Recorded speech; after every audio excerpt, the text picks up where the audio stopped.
विधायक विलास भुमरे के ड्राइवर से जुड़े जमीनी विवाद पर विलास भुमरे ने आज संभाजीनगर में मीडिया से बात करते हुए सफाई दी। उन्होंने ड्राइवर के निजी मामले से किसी भी तरह के संबंध से ही इनकार कर दिया। उन्होंने साफ कहा है कि भुमरे परिवार राजनीति में सक्रिय है और इसीलिए उसे बदनाम करने की ये साजिश है। मला असं वाटतं आता आम्ही कामाला कोणाला ठेवूच नाही। आमच्याकडे ड्रायव्हर असेल किंवा पी असेल, जर आमच्याकडे कामाला असेल त्या मी आपल्या मीडियाच्या माध्यमातून अनेक वेळा सांगितलं, तो ड्रायव्हर आमच्याकडे गाडी चालवायला आहे, वैयक्तिक त्याच्या जीवनाशी आमचा काही संबंध नाही। आणि वारंवार तुम्ही मीडियावाले आम्हालाच विचारतात, तो ड्रायव्हरचा प्रश्न आहे, त्याशी आमचा कुठलाही तीळ मात्र संबंध येत नाही।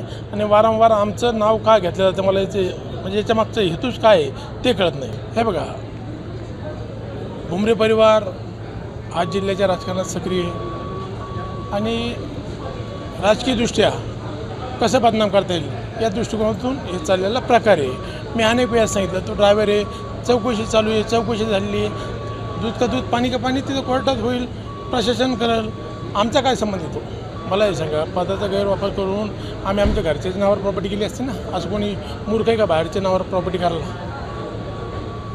पण त्या जागेच्या पुन्हा एक मालक उभा राहिलेला आहे, राजेश कोठारी, आणि सुप्रीम कोर्टात त्यांनी स्टे पण दिलेला केस।